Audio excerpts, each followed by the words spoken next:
there's no way around it. Deebo looks kind of like a moron with all this shenanigans going on, and he didn't get traded. The optics has now switched over. The 49ers are, butchering this. They're not doing really well to now. Okay. The Niners basically told Deebo, sit and wait.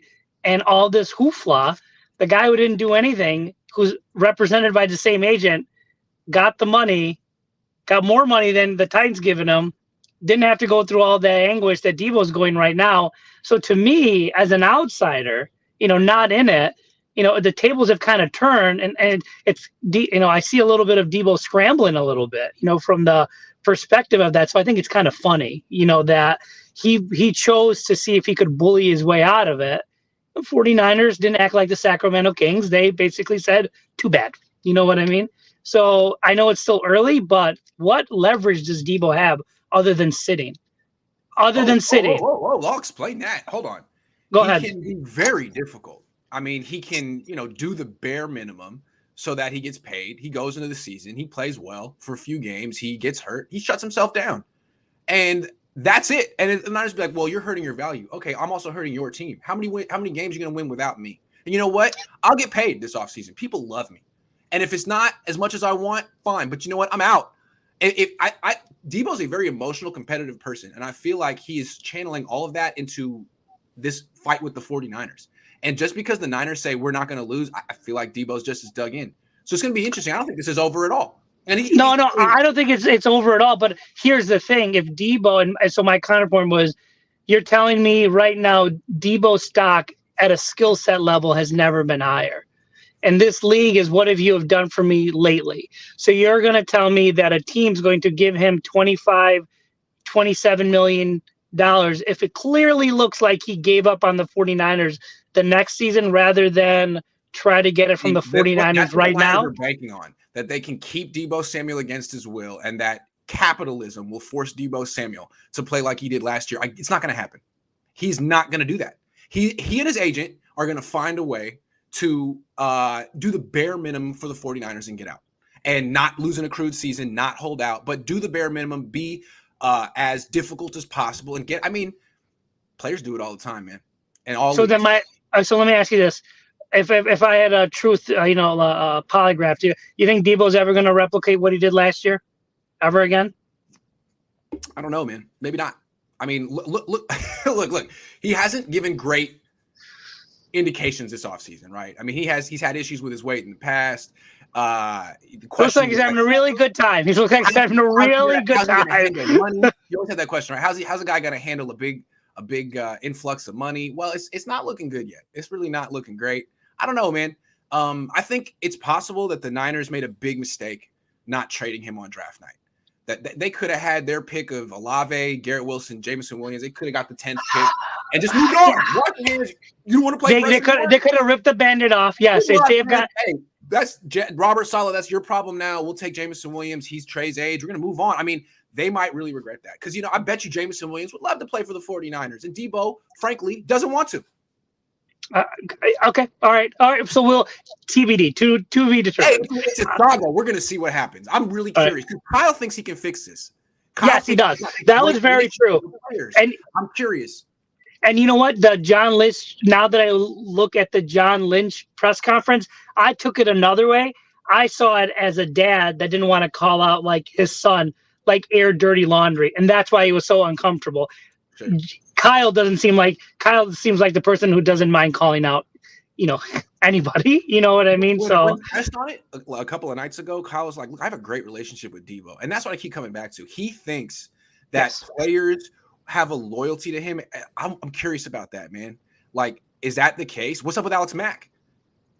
Why is he? To me, like, actually, Mike McDaniel was very popular. And he's gone. And he took a lot of people with him. Wes Welker. There was a lot of popular. McDaniel was, from what I heard, Deebo and McDaniel are like this. More so than Kyle and Deebo.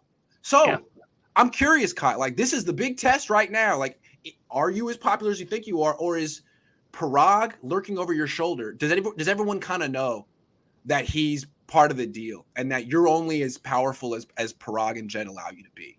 It's possible. That is very possible because I feel like, at the end of the day, it's a business and there's an optics of it. And this offseason has been quite strange in that aspect. Oh, the optics have been bad. The Niners have been fighting to get the optics on their side, and they're not succeeding. As go for the draft, I will remind everybody that everyone thought last year's draft was A++ for the most part. And that draft was they got nothing from that draft. Nothing. They got so much out of that draft that we're banking on those players last year to do something this year. So I think it was a paradigm out of necessity. And, I think they went with the player skill set rather than Kyle's scheme skill set. And I feel like this draft more so looks like Kyle was like, yeah, we're going to draft people that I think are going to do well in my system. Right. And so because they didn't address some things, you know what I mean? First 2 offensive picks, running back, wide receiver. Well, if they trade Deebo, if that happens, because they might have to, right? They don't know. They can't even get. They're protecting themselves. They're protecting themselves. Yes. Yeah. They got the running back and the wide receiver. You got to replace Deebo with 2 players. Boom, boom, boom, boom. I'm just saying, they're prepared. Okay. So, and you know what the craziest thing about all of this is, and I'll remind people, that Jimmy's still on the team still, so it doesn't really matter if Deebo's there. That's going to be like a footnote if training camp starts. And Trey does really well, and then 2 weeks into it, before it starts, Jimmy's ready. What do they do? What do they do? Do they bank on a quarterback being injured in the next 2 weeks before training camp starts? Here's what's going to happen with Jimmy. They're going to draw it out, and then every single starting job is going to be taken, and they're going to try to get him to take a massive pay cut to like $5 million to be the backup, and he's finally going to say, no, cut me. I want to go. I don't want to be the backup here, I think. And then the Niners are going to have a big decision to make. That's a real slap in the face. Stay on the team, be Trey Lance's backup, take $5 million. Like, I can't imagine. I understand. That's like slapping someone across the face with the glove. It's not even the hand; it's the glove slap. You know what though? But that slap, it's like 3 of them, man. Jimmy gonna make $5 to $10 million on the open market. Who cares? I think from his perspective, $110 million. I want to leave. I don't want to be here. I don't want to be here. I want to get out. Stop holding me against my will. Well, here's the thing. If I'm Jimmy, and if Trey even falters, because what's the narrative going to be?